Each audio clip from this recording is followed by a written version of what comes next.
Sinners. Well, this is a tough one. I got mixed feelings about this one. Very mixed feelings. I ain't ever seen no demons, no ghosts, no magic. Till now.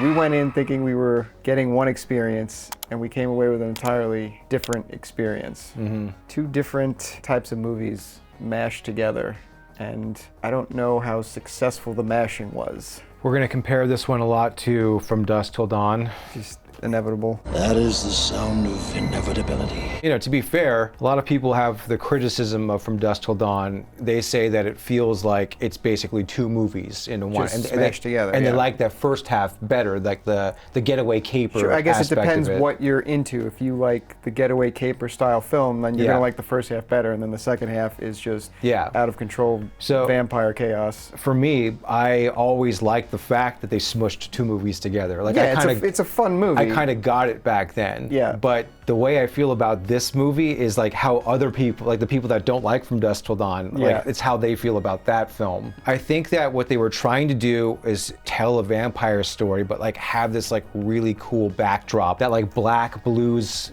Yeah. 1930s backdrop. My understanding was that Coogler wanted to tell a story about that, and then he just found like the hook of vampires to make the movie, I guess, more appealing to a wider audience. Watching the trailer, you're like, this is a cool setting for a vampire movie. Yes. And you think it's gonna be like about that a lot. And then Yeah. you watch the movie and you're like 75% in, and you're like, this ain't really a vampire movie. Yeah, you almost forget different about that aspect of it. Right, and then before you know it, you're like in the third act, and that's when all the vampire shit Yeah. goes down. But up to that point, you're watching like a very richly detailed story about the Delta in 1932, the blues, and like his family history and like their experience. So, and you're like, okay, this is an interesting story. Like you could tell like that was his passion, and then all of a sudden we got some vampires, and that section of the film felt overlooked. Where we may differ, Yeah. maybe, I don't know. I feel like even that first part, which I agree with you, that is the more interesting aspect Sure. of the film, but I do think that they spend way too much time on it. And Oh, yeah, no, I agree. And it eventually it starts borderlining on pretentious.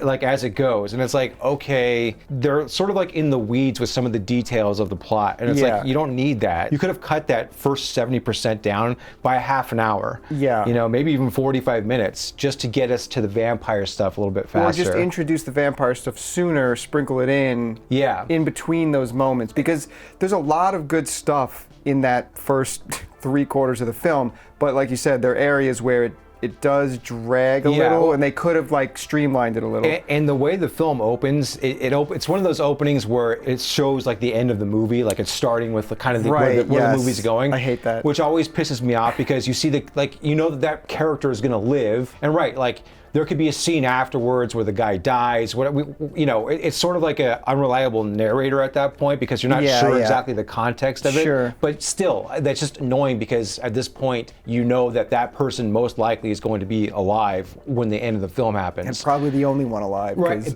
but that 'cause sequence he shows up alone. That sequence felt almost tacked on last minute, because they watched a cut and they were like, "Oh shit!" There's like no vampire stuff whatsoever until like it happens 75% into the film. Yeah, you get the introduction of the main vampire, which is cool. Like when he shows up, finally shows up, and you're like, okay, we're gonna get this going a little bit. But then he kind of disappears again a little, and for a while, and you're like, but there's okay, there's like literally nothing though until the end, except for that little prologue piece. And even in that prologue piece, you don't see any of the vampires. You just see like these quick flashes. Yes, like exactly, Yeah. real quick flashes. You don't even know what you're looking at, really. You know.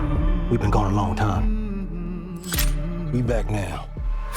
In terms of the plot, the whole thing takes place in one night. Yeah. Essentially. So you get Michael B. Jordan, who plays two characters, twins. They're like gangsters. They were working for Capone or something. They stole some money. They come back to where they grew up, and they're going to open up like a juke joint. And they start getting the band back together. That's like the first hour of the film. And then they have their little cousin with them, Sammy. Yeah. Who is like an amazing guitarist, singer, whatever. So they're gonna have him play there that night as well. And he's kind of like the unofficial main character of the movie, even though it's like Michael B. Jordan is the main. Sure. So like you kind of follow him just as much as the two brothers. And then they start introducing all these other characters who are coming in. And I did like that they gave enough time to actually let you understand like who everybody was, what their motivations were and everything. But then it just keeps going and going. And then you're like, okay. You're watching them do like a series of side quests in the beginning of the film. That's the like, thing. It's we have to get our guitar person. We have to get someone to play the piano, and it's like a little sequence each time you get to those people. And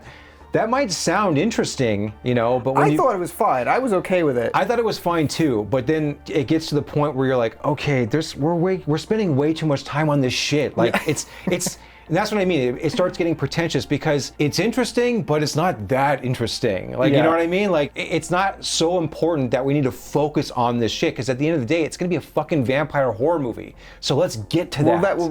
Right, because that's what you're going in expecting, and then it's just not coming, and then it finally does, and then it just kind of goes off the rails once they get to the vampire stuff because they have this big party, and they have this like underlying thing where with Sammy and like if music is like so good it could like cut through the veil of space. That whole thing is like whatever. Yeah. But it gives the main vampire like his motivation kind of like, which was weak as fuck. Which like he hears Sammy's music and he's like, oh, I gotta like get this guy and turn him into a vampire because they have like a hive mind. That means he'll like understand his music and all this shit. It's like whatever. That's his motivation for basically wanting to stick around and get in there and get Sammy. But it then becomes like a siege where it's like all these vampires outside. You're so like bogged down on like all the stuff that happened before. Now you're into the shit with the characters. Everything is sort of set up in such a practical way. Now all the characters are like making dumb decisions. They sort of wrote themselves into a corner. Like the whole time the vampires are outside and they can't come in. And they kind of play with that a little bit. There's a good scene with there's a character called Cornbread. He's like the big black dude who's like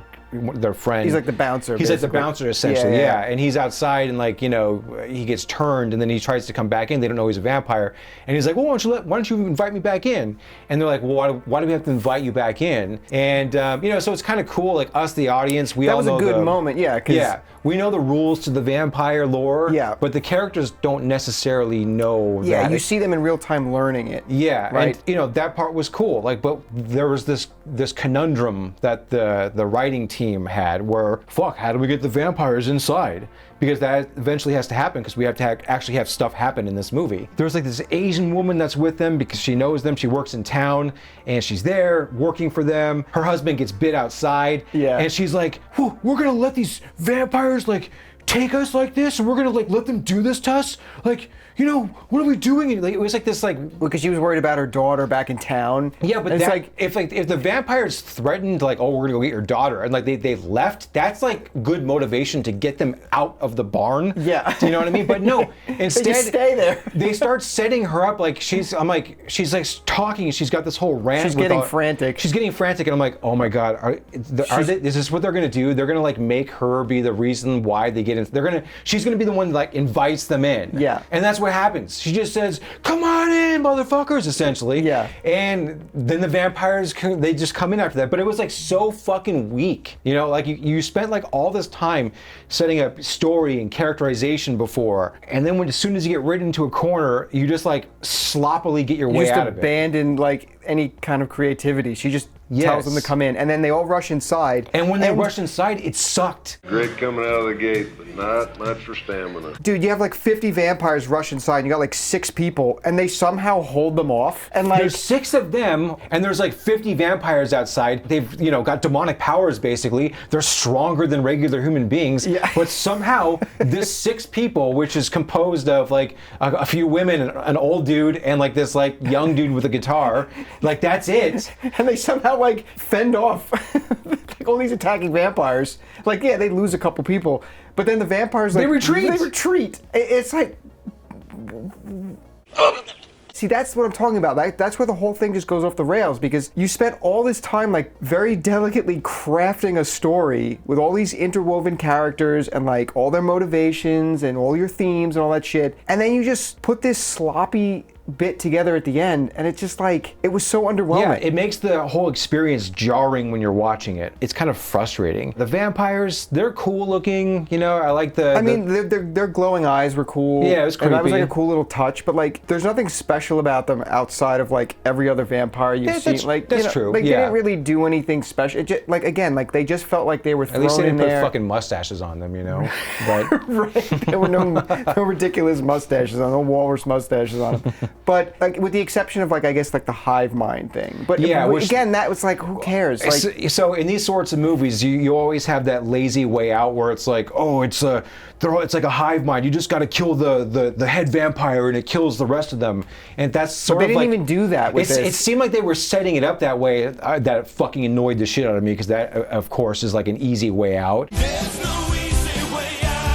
They kind of do that, but then they kind of don't. They make it so like it's a hive mind, but in the sense that it is a hive mind. Like they share memories and thoughts stuff. And everything. Yeah. This is why he wants Sammy so much. But then at one point the main vampire gets hit in the head with that steel guitar. Yeah, and they all get hurt. Yeah, like they all act like they're hurt anyway. Yeah, so I thought, oh fuck, as soon as like, okay, that's what they're doing, the hive vampire thing.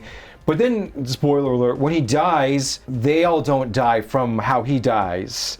Yeah. Or did he get killed from the sunlight? No, well, he gets staked. Yeah. But then it's like 2 seconds later, as he's dying from the stake, the sun comes up and burns him, and then burns all the other vampires. And it's like, why are they all just standing out there? Yeah, because like they're out there, and like he kills the main vampire, and it's like, oh, he got them. But then seriously, 2 seconds afterwards, the sun starts coming up, and it just cooks the rest of them. And it's like, what were they planning on doing? Yeah, right. What if he didn't get staked? Yes. Then the sun would have still come up in a minute, and they all would have burned anyway. Yeah. So like, what the fuck were they gonna do? It was fucking retarded.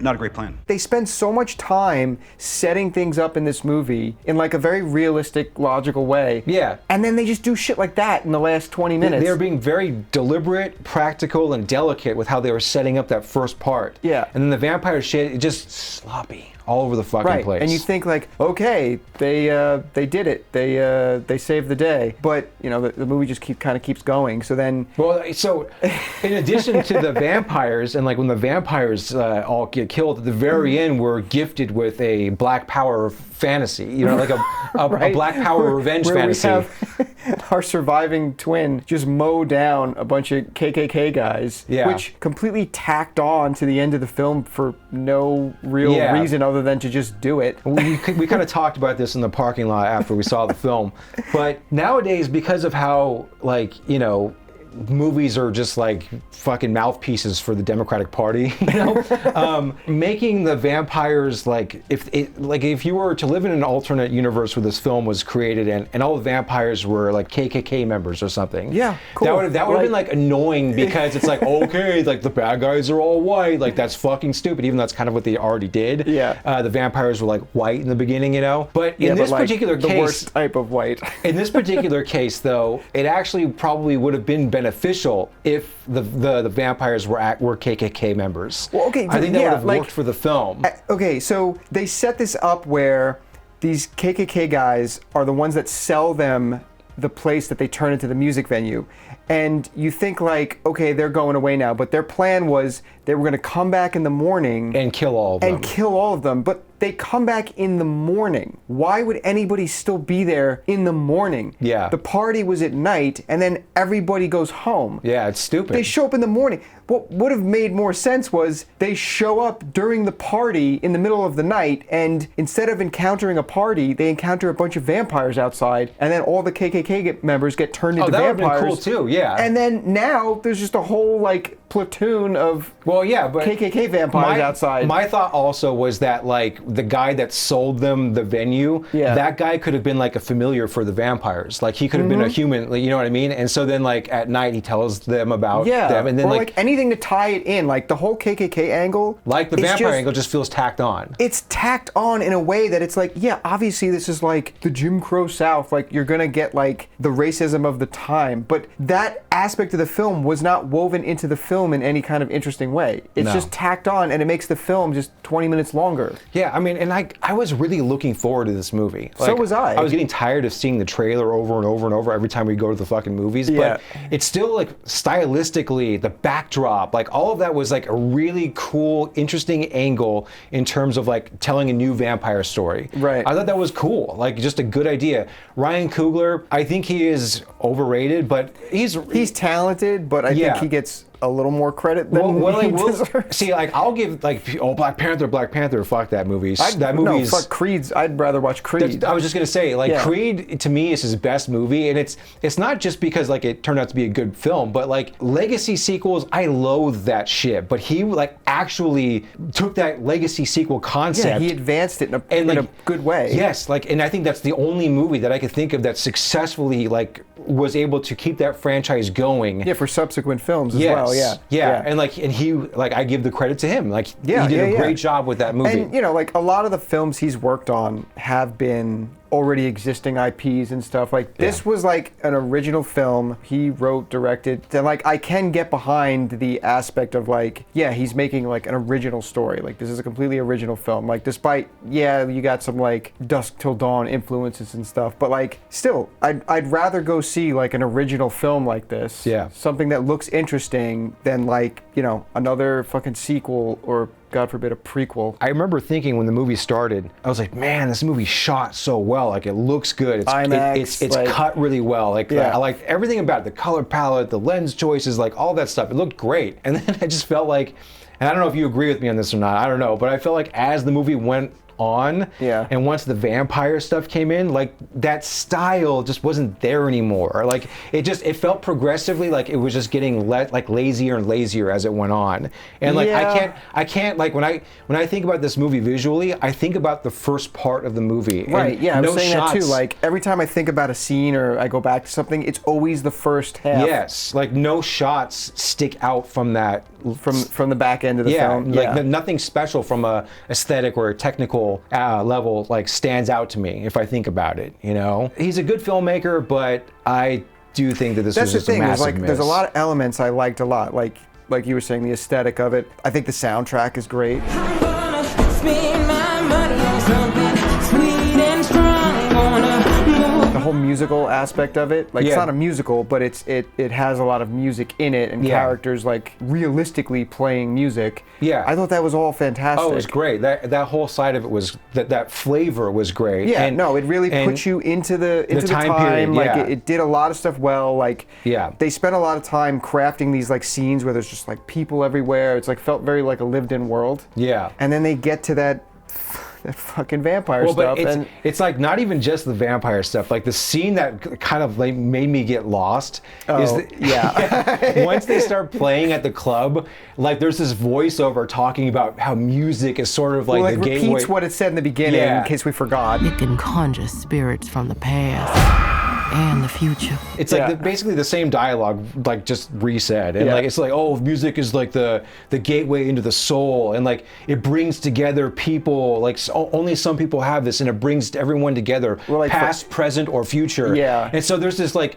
oneer shot going around, and it's showing the club, and then suddenly you start seeing like there's like this dude who looks like he's maybe from the future, this black dude, he's got like a guitar, like from the 80s or something, whatever. And then you see like a couple of guys with do-rags and shit, like rappers, and I'm like, what the fuck? I'm like you see a guy with a turntable. First of all, this is like fucking lame and cheesy, but second of all, there's those fucking like gangbanger rappers are nowhere near as talented as these dudes playing the guitar. Right, the blues guys. Yeah, there's no fucking way. Stop trying to sell that on me. Get the fuck out of here. Get the fuck out of here. And then it's also weird that like it's showing all these different people that have this talent. Well, in the Asian, it shows like that woman who looked like a geisha kind of like dancing and everything. They're all black and Asian. There's like no white people in there. Yeah, because there's no white people. Well, except Haley. They should have had no, but there's no white people like that from have the past gift. And wherever the gift. Like, right. They're basically saying that like white people don't possess the gift of like music. Right. And, well, yeah, like when Yeah. when the vampire shows up at the door trying to get into the party. At the time, it's just the main vampire and the two people he's turned who are two KKK the two members. Klans people, yeah. And so it's just the three white guys, and like they play music. Yeah, he's got the banjo. He's got a fucking and they banjo. start playing this like twangy, This stupid like song. Irish twang shit. Yeah, and like Michael B. Jordan's just like doing this little like, yeah, look at them go. They, like, they are that like was subtly funny. or not so subtly saying that white people No fucking rhythm, music is yeah. lame. You Yeah, know? yeah. Which I can like laugh at that and get behind that. That's fine. But when you're showing this shot where it's supposed to, be representative of all of these different cultures and like all the greats come together musically, Music, whatever. past and future. Yeah, but there's no white people in there. It's like, fuck off. You know what I mean? Right? Fucking bullshit. They're playing that twangy music, and then like he wants to like get Sammy's musical powers because he's got to appropriate that culture a little bit. He's got to steal that black culture. Of course, yes, of course, yes, That's yes, like the first exactly. thing You I don't was even think thinking about that, but that's true. Yeah, Right? That's what I was thinking about. He's like, Oh he my really God. wants Sammy's music because he's outside Yes, with all the other dude, vampires. that's fucking spot on. They're doing a fucking Irish jig Yes, outside. That's fucking There's like a spot whole on. musical number where they're doing an Irish jig singing a song, and I'm like, yeah, they really want the talent that's inside that building right now. They want it for themselves. That's his motivation. Like he just wants to steal their culture. When he goes to those two the Klans people that he turns first, like he's running away from the Indians. Oh yeah. So They're hold on. chasing him. Yeah. So. We'll get back to that in a second. I just want to, when we're first introduced to the main vampire, they show the shot in the trailer. It's like a push in on this house, and like he just kind of jumps over the camera and like lands. Yeah, it comes out of nowhere. Yeah, okay, that's cool, but it's still fucking daylight out. Yeah, the sun's going down, but like, there's what still the fuck? He's running around. We can see him with our eyeballs because he's being illuminated by the fucking sun. Yeah. but He's like slightly smoking and stuff. smoking. Yeah, and it's like, It's like the sun's not down I yet. fucking hate when vampire movies do that shit where it's like they're fast and loose about how the sun kills them. Yeah. Fucking Blade, they wear the suntan lotion. Sunblock. Hey, it's a start, right? That's like fucking bullshit. Like, stop. You know what I mean? Why aren't their eyes being like incinerated? Anyways, the main vampire guy is being chased by like a group of Indian people. Like Indian hunters or something. Yes. They don't give you any like information as to what that's all about, but that was fucking interesting. Like, Oh no, I wanted to know more about yes, them. I want to know more about that. And Yeah, in like- fact, it would have been cool if those like Indian guys showed up at the fucking or like help out or yes, something. like Yeah, yes, exactly. That would have been cool. Yeah, because they chase this guy, this vampire, all the way to this house, and then he like talks his way in. They open the door, and like in so clear. This is sight- where we're going. This is where you're going with this. Yeah. You just see like the KKK hood, Yeah, the it's robe, and the symbol, neatly, like, all like- neatly laid out on the Yes, bed in perfect view of the door. And he looks over at it like, oh yeah, this is the house I want to be in. This is perfect. Like, Yeah, exactly. It's just like, why is that just sitting out like that? And then of course that like, that's why they don't want to like deal with the Indians. So they let him in, and then the Indians show up at the door, and you see the sun like almost going down, and they're like, oh, are you harboring this guy in there? He's a liar or whatever. And they're like, no, he ain't here. Get off our property. And they're like, they look over at the sun going down. They're like, okay, good luck. Good luck, And they yeah. just fucking leave. And that's it. You never see them And it's ever like, again. What? Yeah. And they're just gone. And it's like, oh, I thought you were hunting this guy. Yeah. Like, why are you not surrounding the house now? Why like, aren't you just waiting for him to come out? Right. You know he's in there, and then you just leave? What the hell were you thinking? Like, who are you people? Where'd you come? Like, they could have even had that angle going on throughout the first half of the film. Like, you don't really understand what's going on. It's just like you have this like Indian group, and they're like chasing some guy. You don't know why they're chasing him. You don't know that he's a vampire yet. You just know like they're hunting this guy, and clearly they're hunting him during the day. He's like running around. He was hiding somewhere. Yeah. See, that didn't really make But like sense. Maybe that could have been like just an interesting thing to cut away to while we were watching all this other yes, stuff. you could to have break used it up a little. you could have used those Indian guys like as the vampire elements to set up in the very beginning earlier of in the the film. Yes. So you at least get like a little better blending between Yes. the two. Yeah, that'd be a cool movie with like these like fucking Native Americans like tracking down vampires and shit. That sounds awesome. Love you, brother. Be careful. I will. Michael B. Jordan and his characters, I mean, they were interesting. Like, he did a fantastic job playing those two characters. And Michael B. you know. Jordan's always great. Yeah, he's good great. actor. Everyone was good. Like, okay, fucking Delroy Lindo. Oh yeah. He was my favorite character in the movie. Yeah, he's awesome. Like, he sold the shit out of that role. The guy still looks the exact same as he fucking did in Broken Arrow. Right, a little more life on him. Yeah. Every scene he was in was fantastic. That's what drives me mad about this movie, and the more I think about it, is because I did like the first half so much more, and everything they were doing and setting up, and then what they do with it in that last act. You get the resolution with that, and Sammy goes back to the church with his preacher dad, who didn't help at all. Instead, we get the voodoo priestess, way more knowledgeable about these things than There's some woman anyone from the church. You know, there's some woman in the film that, you know, she seems like she's a good black actress. I've seen her before. Oh, wait. Was she a great big fat person? And then, like, the movie wants us to believe that she is able to get Michael B. Jordan. Like, Michael. I was like, what? Right, I saw you make when he was like banging her in that little house. You were like, what the fuck? No way, no way. And the other Michael B. Jordan is nailing Haley Steinfeld. Yeah. So, but like this woman, he's banging. They set her up to be some sort of like, I don't know, bayou like witch doctor chick or something. She is So sort how of does it know everything about vampires? Yes, like it seems like the sort of like shit she's into, like that occult stuff, whatever. It's just like her own like southern bullshit, you know. But suddenly the vampires come out and she just, oh yeah, I know about this. Like, how the fuck do you know about this? She knows all the rules. Yeah, yeah. And then you get those scenes where like everybody eat a piece of garlic to make sure we're not vampires. You get the thing. They have the rip-off. wannabe thing scene. Yeah. Where they do the blood test in the thing. But Yeah. this one was like shot shitty and like didn't have the tension of that scene whatsoever. No, because you knew none of them were vampires. Yeah, it Because sucked. if one of them was a vampire, that person would have just started attacking all of them. Yes. Like, there was no reason for one of them to pretend to not be a vampire and just stand around waiting. It's like, you're inside. Yeah. Just, you could take all of them out very quickly. It's a crock of shit. Those scenes, I get what he was trying to do with them, but they just felt like unearned. This is another movie where we're probably going to be in the minority on this. 100%. This is the kind of movie that is just getting blown by critics and shills because they feel cultured if they like it. They're like part of the fucking club if they like it. And like it's one of those things where themes, really good themes. So it's like, yeah, okay. yeah, the themes are there. Yeah, they're are there. the themes good though? Are they Well- implemented into the plot well, you know?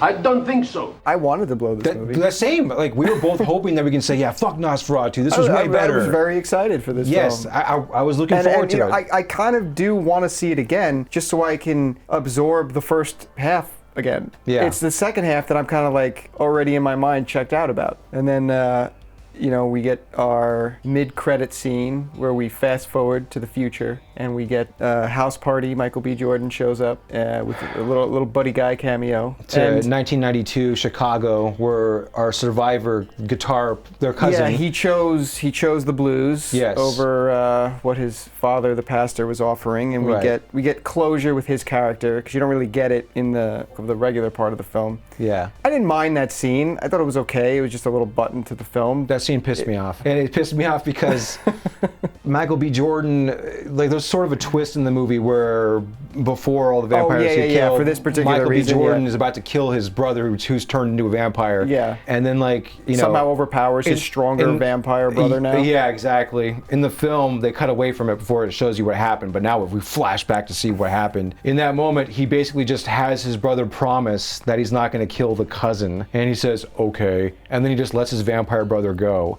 and then him and Haley, they go off into the forest after that, and like right before all the other vampires burn, even though I have no idea where they fucking went, how could they hide in that amount of time? They hid under the leaf canopy. I guess, Yeah. whatever. Whatever. What bothered me about that scene at the end, though, is the vampire. Like he's now a vampire. The evil he's vampire. evil, and he like Honors his promise. brother's wishes. Like, what the fuck is that?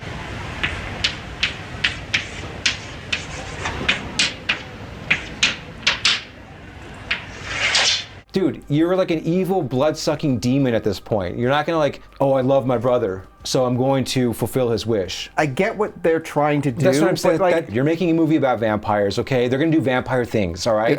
You're sort of breaking the rules right now, but not in a good way, you know? Yeah. Get back inside.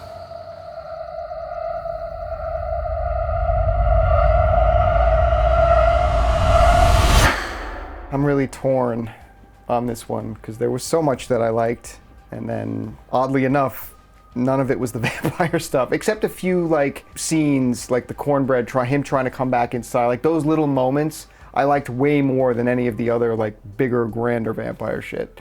Yeah. So ranking wise, Where'd you come down? I'm kind of teetering here. I don't know if I want to give it a 5.5 or a 6. Well, maybe we're not that far off. The movie pissed me off, man. I think I know. I'm gonna go 5.5. Fuck this movie. Okay. I went 6.5 Okay. because that was the percentage of the film I liked. 6.5. I liked 65% of this film. Now on the other scale, the woke scale. Now this is a little tricky because This is kind of tricky. a lot of the elements that we were expecting that are in the film are very appropriate to the time period. Yeah. It's just little things that had a little more modern influence that were kind of injected into the time period. Well, one of Despite- the characters says, and I can't even remember the context right now, but one of the characters says, "Oh, I believe in equality." And Oh it's yeah, like, right. no one said that back then. Fuck off. No one talks like a fucking Berkeley student, back then. Like no one talked that way. But like other like when they buy the juke joint off of that guy, it's like, I would imagine That that's guy would kinda, be like, he would have that that's kinda how demeanor. that would play out, Yeah. right? But then you kind of just ignore that stuff for the rest of the film, and then it's like we get through all the vampire shit, we get through the conclusion with the characters and everything, and then we have the tacked on scene of him just mowing down KKK guys. Mowing down Whitey. Yeah. Which, like, in the context of the story, if it had been woven in a way that made more sense, it was tacked on because they wanted that moment, and they needed him to get injured in some way mortally so he would, like, die and then be reunited with his dead family. Which there were plenty of other But- ways you could have had him. Right, they could have injured. had him get mortally wounded, like when he was fighting the vampires. Like it felt so tacked on. Yeah. I mean, overall though, it was like it wasn't enough to really drive it up too much. No. I mean, I don't know. Was there anything else that ticked the scale for you? Not really. I think you pretty much nailed everything. To me, it's one of those films where even though they're not like overtly necessarily like shoving a message down your throat, you can Coogler's still better at that. But than you can most. still tell that the people making it feel that way. Yeah. Even though they're not, shoving it down your throat. And I Yeah. guess I can kind of appreciate that, because as long as I hate when something is just like so obvious and like retarded. Everybody knows you never go full retard. I went 2 out of 5. 2's fine. Yeah. Two's probably accurate. That is kind of a tough one to rate for that scale. Yeah, for me, it would be a recommend, provided you go in not expecting like a crazy vampire romp. That's not what it is. If you are expecting a crazy vampire romp, totally skip it. Watch From Dusk Till Dawn. Yeah.